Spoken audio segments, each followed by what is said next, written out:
I think collaboration is what makes us better. I think we cannot know everything on our own. That's a really important thing for clinicians to understand, especially new clinicians, that I cannot be the be all end all. And that both relieves a lot of stress around doing the right thing or the wrong thing, but it also lets me lean into other people who do know things. And so I think collaboration it helps give more knowledge, and it also helps with making sure that clients get a really well-rounded perspective, right? That they get to have the view from somebody who's really trained medically, they get to have a view from somebody who's trained clinically, and just different mindsets, things like that. It works better. I think the thing is that we never know exactly what's going on with the person if we don't take in the other avenues of service that they're being treated for. So, for example, I had a client that showed up to my office, and I was like, something is off. I couldn't quite put my finger on what was off, but I knew something wasn't right. So I was able to send a quick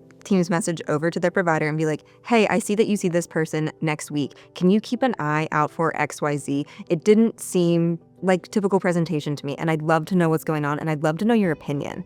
And that helps me set up a treatment plan that's going to reach that client in a way that makes sense. Because otherwise, we're doing a disservice to the clients. We're not treating them for what they're coming in for because I didn't have that full picture. The goal here is to make the communication as seamless as possible and to make people accessible. We are fortunate that we have so many systems that support therapists and providers. We never have to worry about caseload management because if someone needs more cases, we have our central intake department, which is huge. That keeps us full. That keeps the clinicians earning money. Like, they're not afraid not having enough cases that meet the face-to-face requirements of licensure. So that's very important, keeping people full and their caseloads full.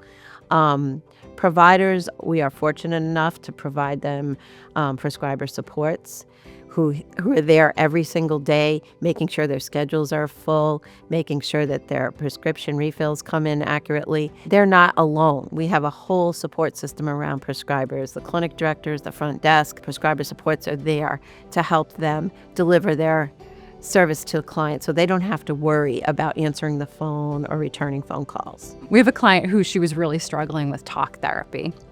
And she just couldn't develop a rapport with a clinician and really was looking for art therapy. And this was an adult, and we were really surprised, we didn't know.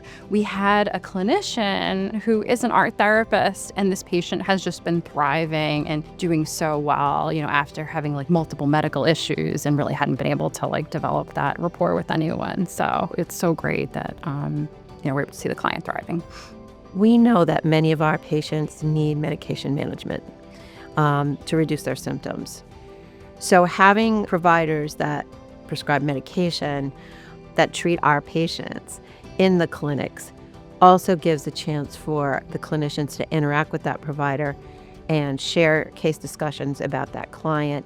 And they collaborate because a clinician is spending an hour with a client, whereas the prescriber might only be seeing them for 20 minutes. And that feedback is so important to that provider, and it makes for better outcomes for that client.